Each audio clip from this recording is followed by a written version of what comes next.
And tonight I am joined in the studio by a young man by the name of Joe Casserley. Good evening, Joe. You're very welcome. Pat, thanks a million for asking and having me on. Absolute pleasure. Good man. Now, Joseph, first of all, let me just settle something. You're on a lot of your advertising. It's John Joseph Casserley, but everyone called you Joe. Where does the John Joseph, or was it a double barrel name? Well, it was always John Joseph, but the older I got, then it just become Joe.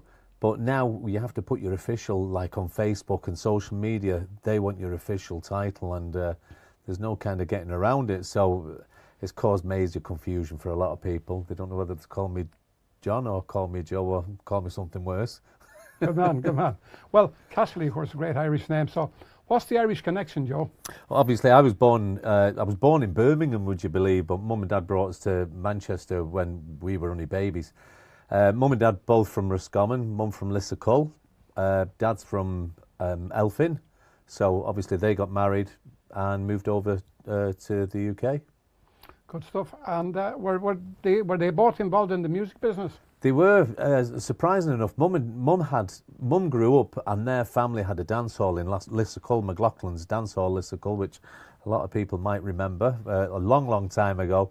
And when Mum and Dad first met, Mum was the singer in a band and Dad was the drummer in a band, and it was kind of one of the big bands. Seamus Scott was the band leader. Good stuff.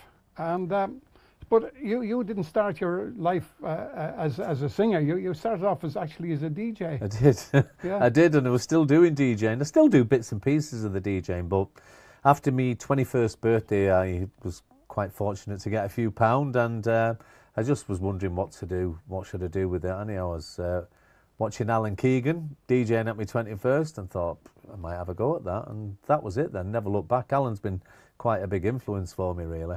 Yeah. And of course, along with this, we'll get back to the singing in a moment. But along with the singing, you're involved in a lot of corporate work as well in the Northwest, aren't you? I am, yeah. I mean, over the years, I look back and I think there's not too many things I haven't had a go at, but I've been very, very fortunate. Been at Manchester United for 15 years, working on the corporate side with sponsors, and been lucky enough to travel all over the world with them. It's been a dream job, and love it. It's such a great time. And then I managed to get a job at Sale Sharks doing the rugby, which another brilliant job. That's based there just over Barton Bridge. And then the last one I kind of took on was the cricket, and I managed to get involved in that with when the World Cup was held at Lancashire Cricket Club. Well, it was here in the UK, but there was a lot of the games there. So yeah managed to be fortunate enough to get in some great organisations.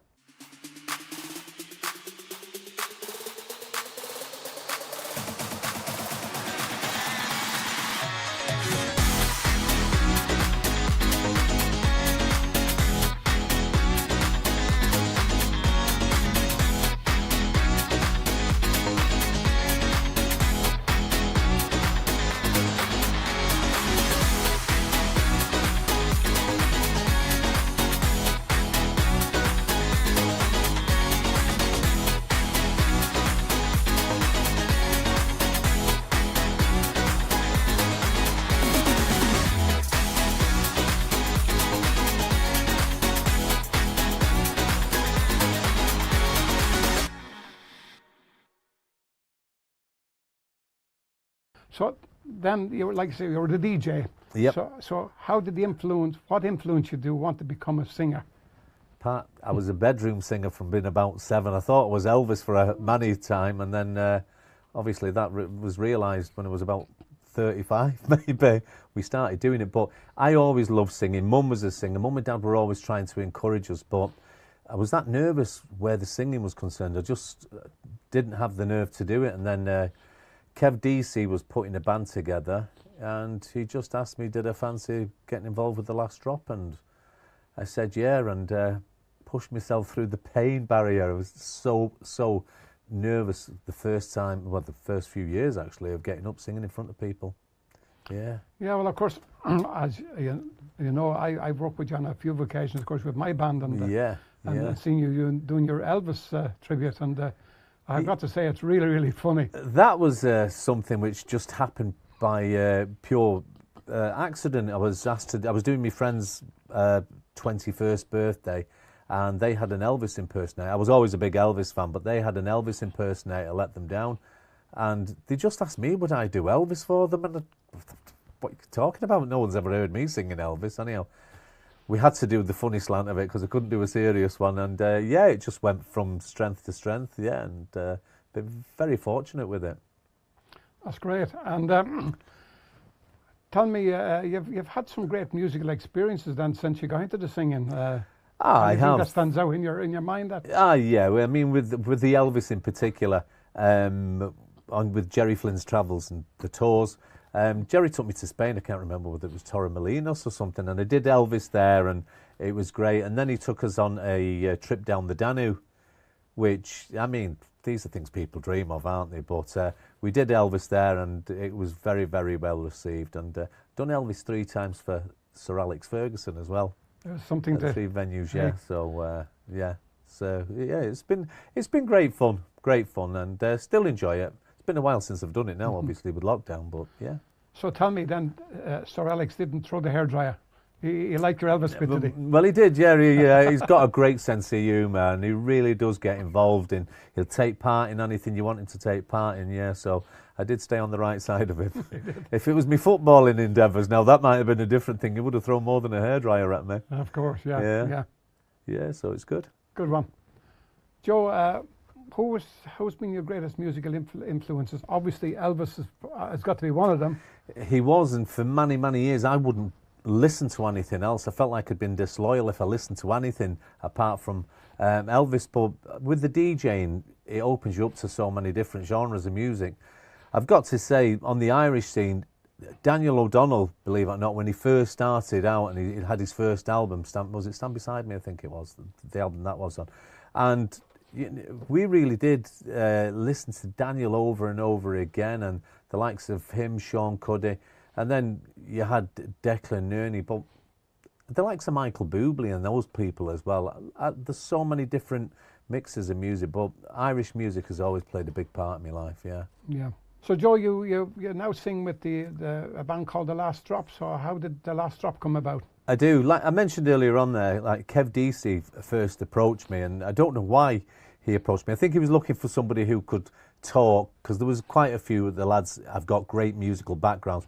We've got Paul Daly, who's on the flute, Paul Farrell on the fiddle, and then the Brennans, who you know well, come from a big musical family. Darren Brennan on bass guitar and Andrew Brennan on the drums.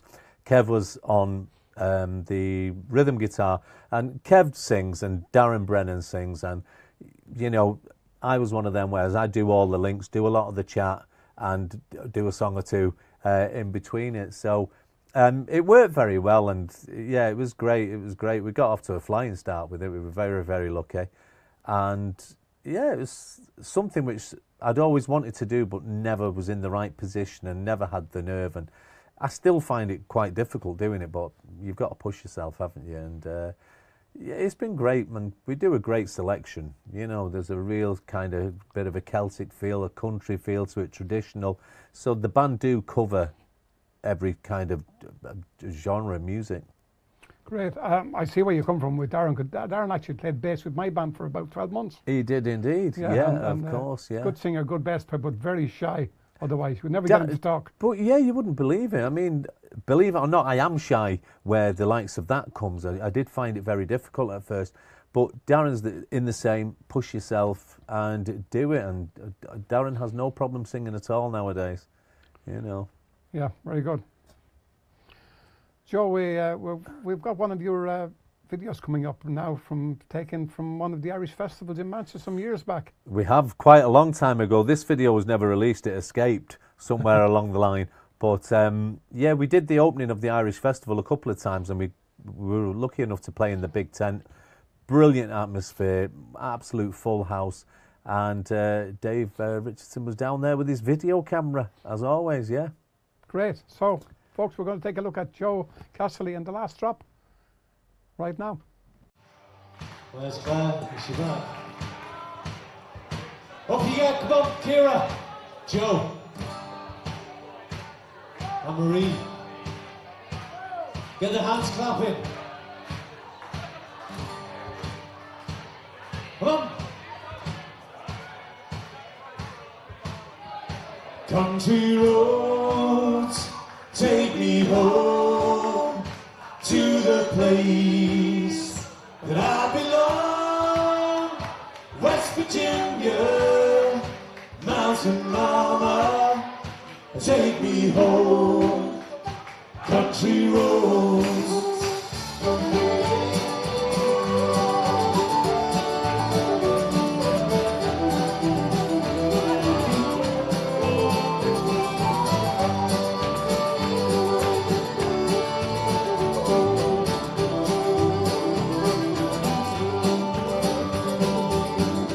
Almost heaven, West Virginia, Blue Ridge Mountains, Shenandoah River.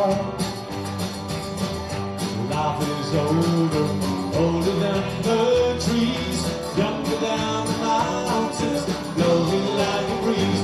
Country roads, take me home to the place that I belong. West Virginia, mountain mama, take me home. Country roads. All my memories gather round her. Honest lady, straight to the road. Dark and dusty, painted on the sky. Used to taste the moonshine, teardrops on my country roads. Take me home to the place that I belong. West Virginia, mountain mama, take me home. Country roads.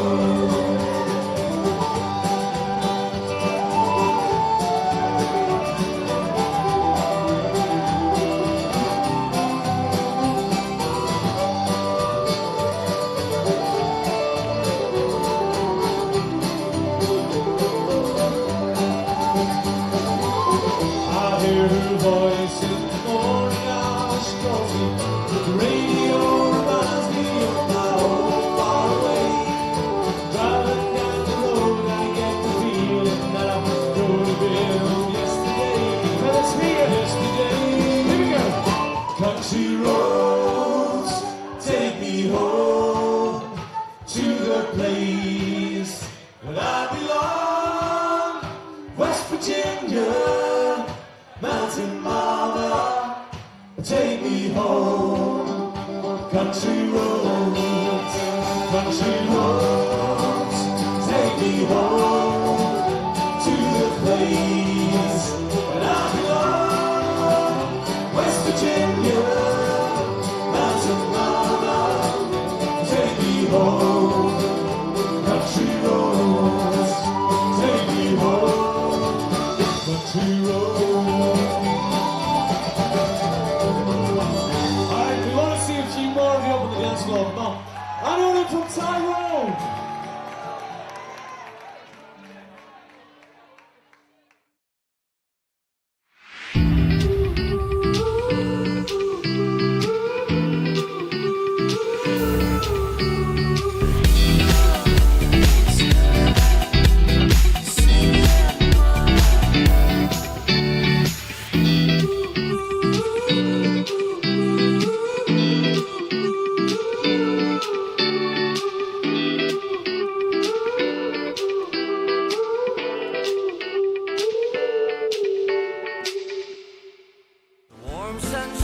I'm Daniel O'Donnell and this is my new album, How Lucky I Must Be.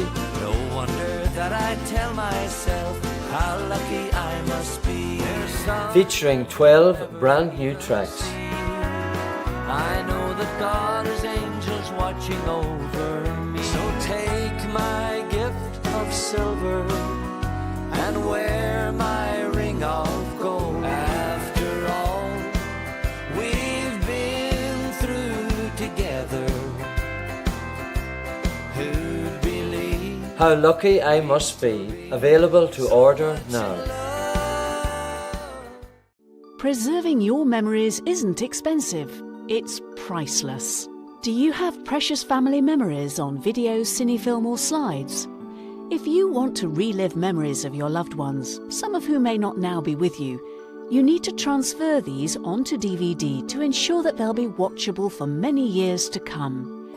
Here at Rich Video, we've specialised in preserving your irreplaceable footage for over 20 years onto DVD using the latest edit suites and authoring software.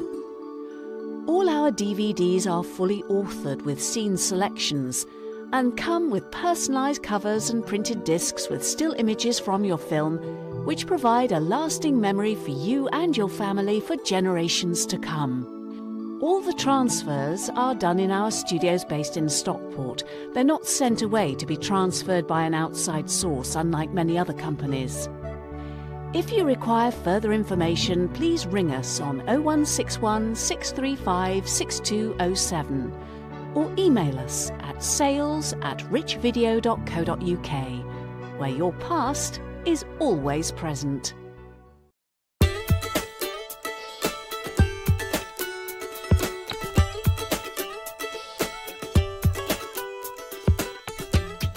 Well, Joe, once again, it's great to have you here on the show, and like I say, we've worked together several times, and We have indeed. we'll probably find the things out for one another we didn't know when we do these television shows. Of course, that's when you find things out about people Well, that you didn't know. Of course. Exactly.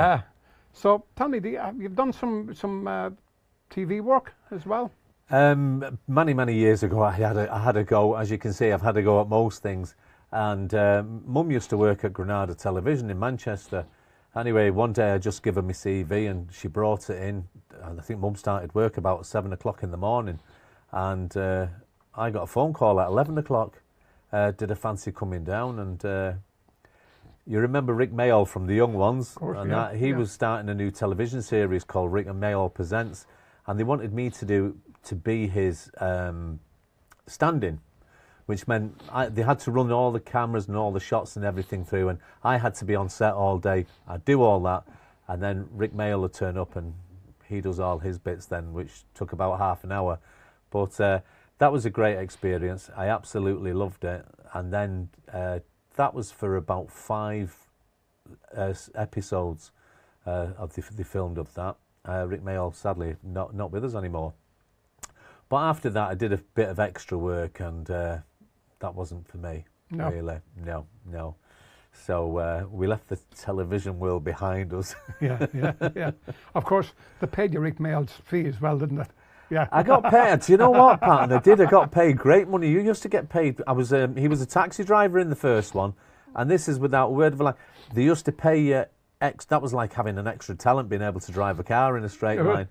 And one day, there was a blonde leading lady, I can't remember her name, but there was her double who was working with me all the time. She was an ex-Miss UK, and I actually got to kiss her in the back of the car because the couple who were supposed to turn up didn't turn up, so that was off to a great start. That was a great start, Joe. For her, not me, obviously. Of course. Yeah. Yeah. And of course, you've got a very successful stream as well. It's a community stream. It is, yeah. The Full Irish. The Full Irish, yeah, which obviously we started off doing it as a show, and it was hugely successful as a radio show. Mm-hmm. And then, that we finished the radio show maybe 5 or 6 years ago. I'm not sure of the exact date.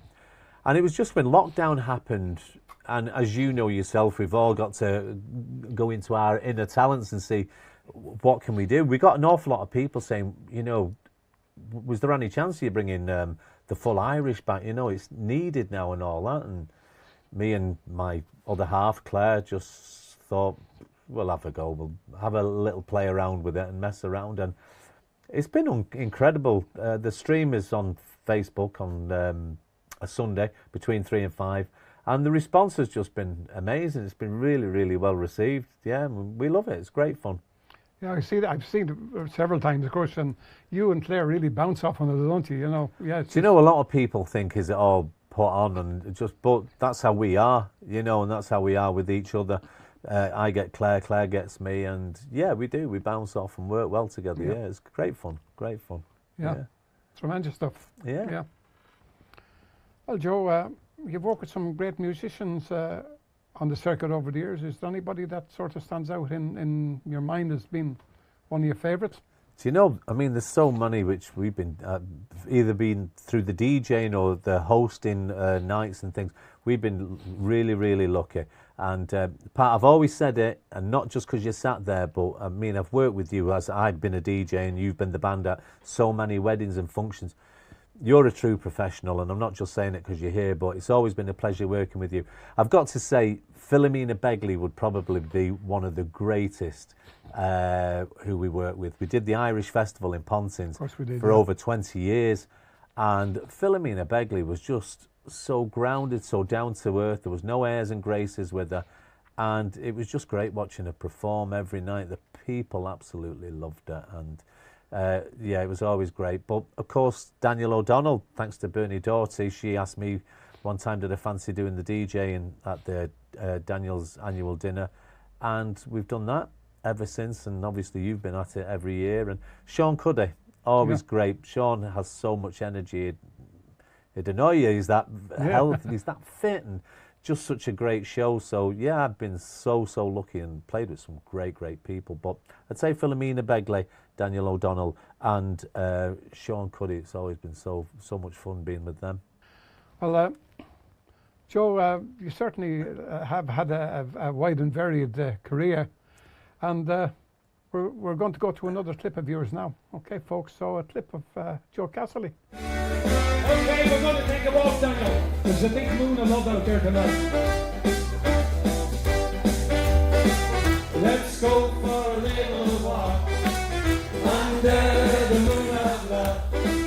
Let's sit down and talk under the moon of love. I want to tell you that I love you, and I want you to be my girl. Little girl, let's walk, let's talk under the moon of love.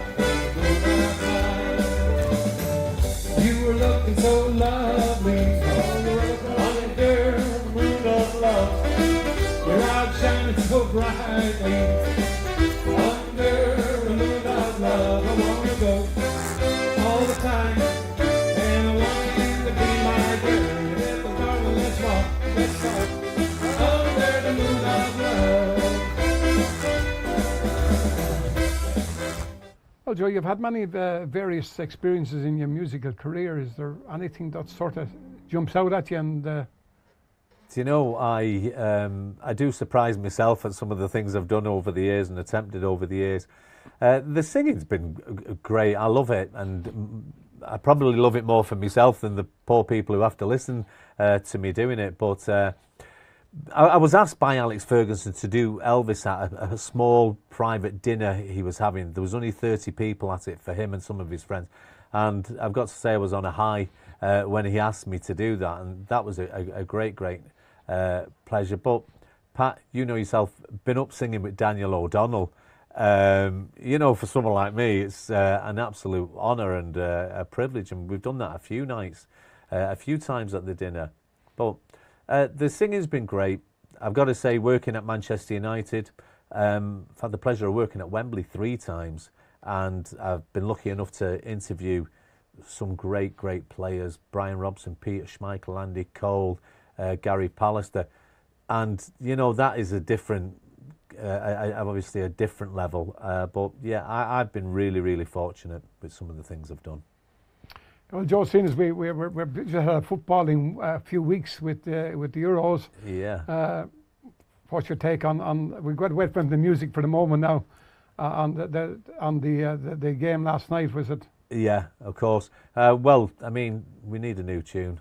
There has to be a new song because football's not coming home and they can't keep on singing that. So, yeah, they could do it a bit more of an Irish influence, because Put 'Em Under Pressure is one of the greatest footballing songs ever. Yeah, of course. So once again, Joe, you know, it was great to have you here in the studio and having this chat.